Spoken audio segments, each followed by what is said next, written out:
Hola, ¿qué tal amigas y amigos? Hoy es sábado 29 de marzo de 2025. Les saluda con afecto Jorge Manuel Mendoza Solana. Estamos en una nueva edición del comentario.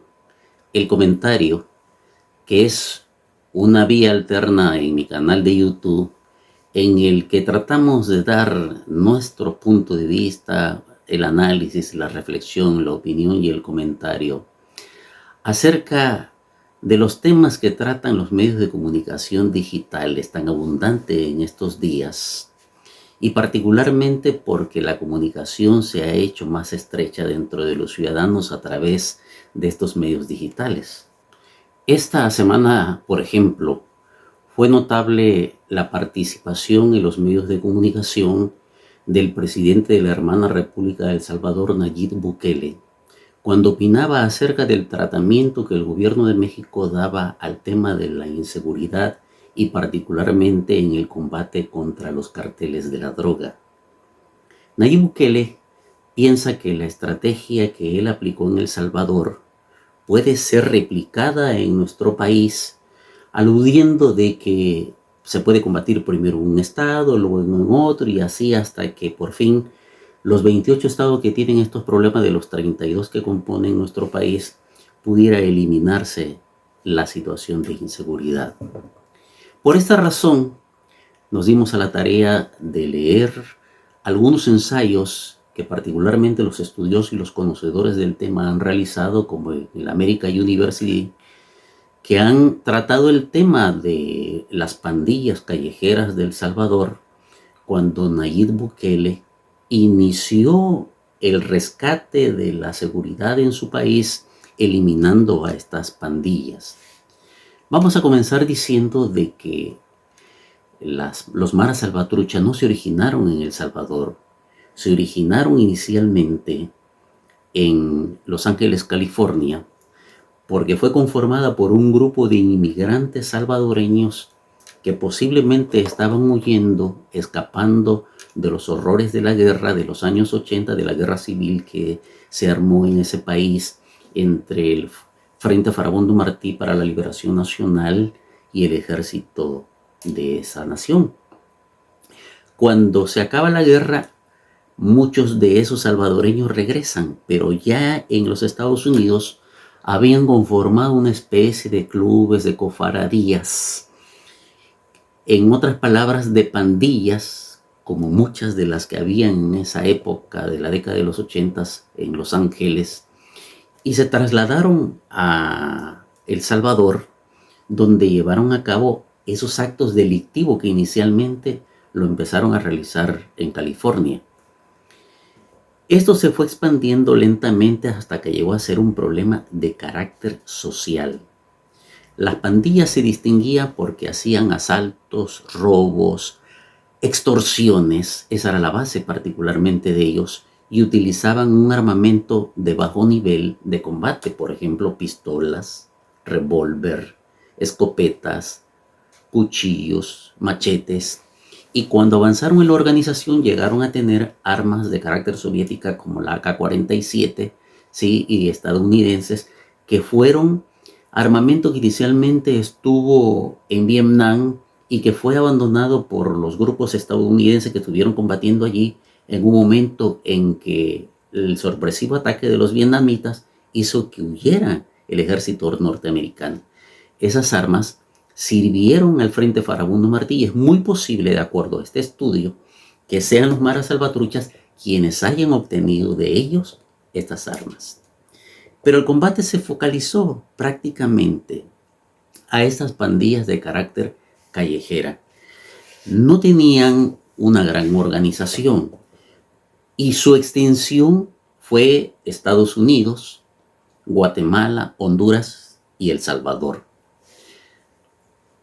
Muchos gobiernos anteriores, o algunos gobiernos anteriores, empezaron a combatir estas pandillas, pero lo mucho que llegaban era a acuerdos. La iglesia incluso también intervino, pero no lograron solucionar el problema. No fue sino hasta cuando Nayib Bukele emprendió una lucha directa contra ellos y les dio un combate frontal. Uno, metiéndolos a la cárcel y dos, restringiendo totalmente sus libertades. De esa manera logró tener éxito y hoy ha recobrado la seguridad y la paz de El Salvador. Creo que esos son los beneficios que esta lucha que llevó a cabo le ha dado el reconocimiento en su país a Nayib Bukele de aproximadamente un 91, 92 o 93%, arriba del 90%. Me parece además digno y meritorio de que esto lo haya hecho Bukele y que el pueblo además se lo reconozca. Pero comparar las pandillas callejeras con los carteles de la droga mexicano, colombiano o de cualquier país, yo creo que requiere un análisis mucho más profundo, mucho mayor, porque los carteles no son esas pandillitas, no son pandillas callejeras. Los carteles manejan ante todo armas de alto poder que son comparables con la de cualquier ejército.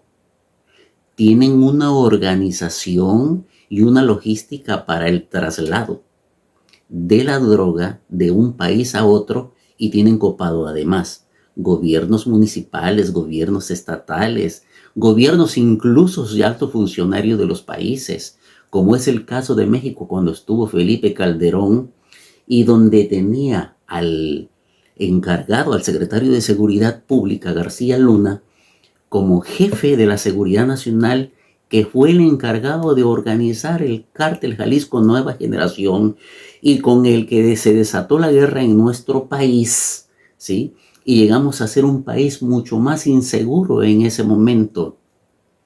Hoy el combate a la droga es más inteligente, más organizado, pero todavía sigue la corrupción. Porque la corrupción, por ejemplo, cuando se mete a un narco en las cárceles, son protegidos por jueces, por ministros o por magistrados y los dejan de nueva cuenta libre. Hay un problema de corrupción en la administración de la justicia de nuestro país, está en la actualidad. Esa es la razón por la que dentro de nuestra democracia se va a llevar a cabo la elección del Poder Judicial el próximo 1 de junio. Y no estoy haciendo propaganda política.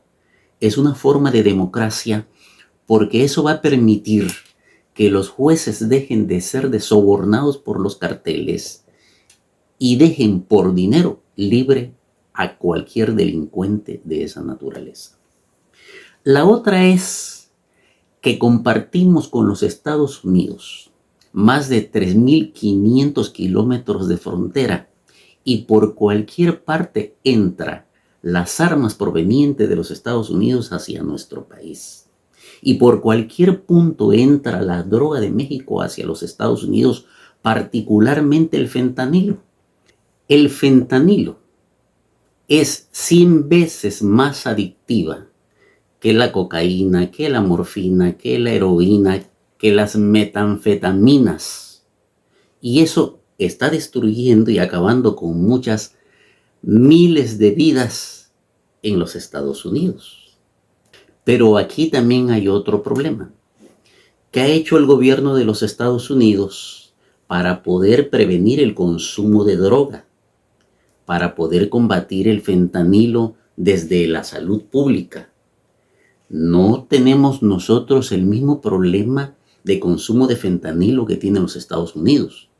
México tiene problemas en el consumo de drogas, pero también ya hay una campaña muy fuerte desde el 3er grado de secundaria hasta la preparatoria para la prevención del consumo de las drogas.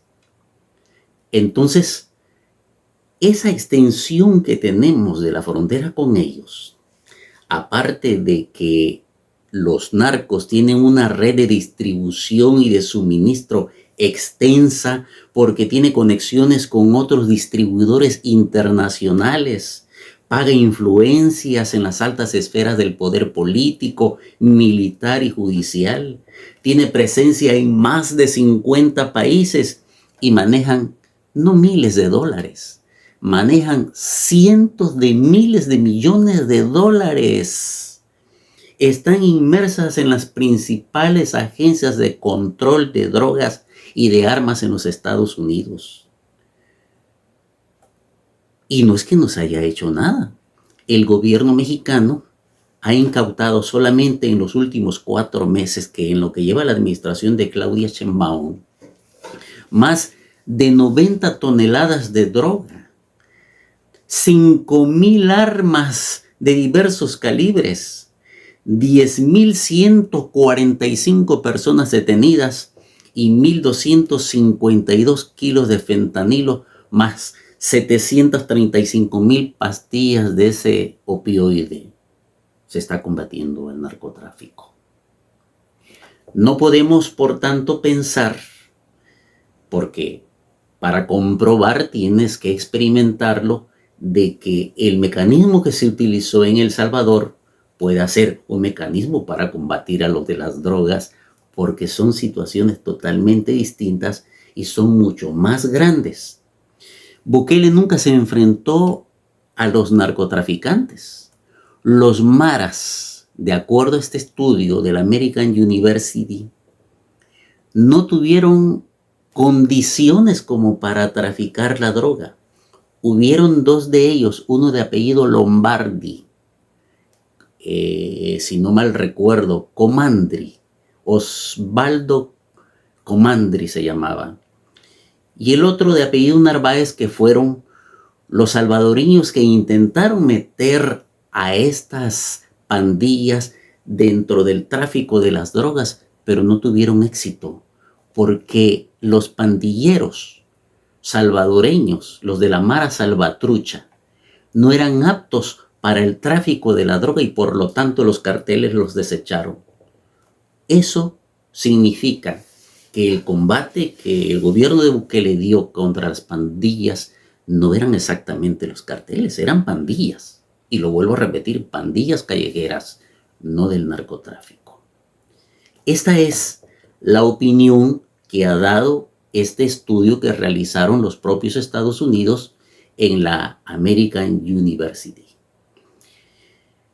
No es que estemos en contra o a favor del señor Bukele. Me da alegría, nos da alegría que eso esté pasando ya en su país. Nosotros vamos a seguir combatiendo desde nuestra posición. A mí lo que me parece incomprensible es que hayan personas de nuestro país, particularmente de la derecha, o los que son antigobiernistas, que estén en contra de estas medidas y hagan apología de cosas que desconocen totalmente. No, señores, no se trata de eso, porque aquí lo que hay que ser es patriota, no importa del color del partido de que seas, no importa que seas azul, que seas rojo, que seas guinda, no, hay que ser patriotas, porque lo que más se estima en nuestro país es la soberanía. Yo no quisiera que estos carteles estén, quisiera que se acabaran pronto, pero tenemos que participar todos los ciudadanos como lo estamos haciendo ahora, eligiendo bien a las autoridades y que tengan un combate frontal pero con inteligencia, porque recuerden ustedes el culiacanazo del mes de octubre del 2019, cuando el presidente López Obrador dijo: dejen libre Ovidio, porque no vamos a masacrar a los ciudadanos por el hecho de que se libere a un criminal, que se libere. Luego, 3 años después, capturaron a Ovidio y los entregaron a las autoridades norteamericanas. Allá fueron a ser juzgados, porque allá están los carteles de consumo y distribución de la droga que pagan los miles de millones de pesos. Y lo repito sin ambajes, están en el estado profundo, y las 2 agencias que se encargan de repartir la droga y de tenerla y de distribuirla a los ciudadanos son la CIA y la DEA. Si estoy mintiendo, observen ustedes ahora que se han dejado libre la investigación sobre la muerte de el expresidente estadounidense John Fitzgerald Kennedy. Acusaron a Oswald de que era el responsable de haber asesinado al presidente Kennedy. Ahora que se revelan los secretos guardados por la misma inteligencia norteamericana, develan que quienes los mataron fueron integrantes de la CIA. El embajador soviético en México de aquella época dijo que Oswald, que había ido a pedir un visado para ingresar a la Unión Soviética en ese tiempo, no tenía las condiciones para poderlo realizar porque era un hombre que temblaba mucho. Y para poder matar con precisión un presidente desde la altura que se hizo, necesitabas tener un francotirador con mano fría y firme que le pudiera apuntar. Lo hicieron los de la CIA. Es decir, que se están matando dentro de ellos mismos. Ese es el tema que hay en este momento en los Estados Unidos, donde han entrado en conflicto los grandes intereses de las oligarquías financieras. Y recuerden ustedes que quien gobierna en este momento en los Estados Unidos no es un hombre que se distinga por su democracia, por su moral, por su rectitud. Es un individuo que la misma justicia lo acusó de 34 delitos comprobados y que solo porque ya había ganado las elecciones y era presidente, no lo metieron en la cárcel. En otras palabras, gobierna ese país un delincuente de hecho. Hasta aquí mi comentario por el día de hoy. Nos vemos en la próxima.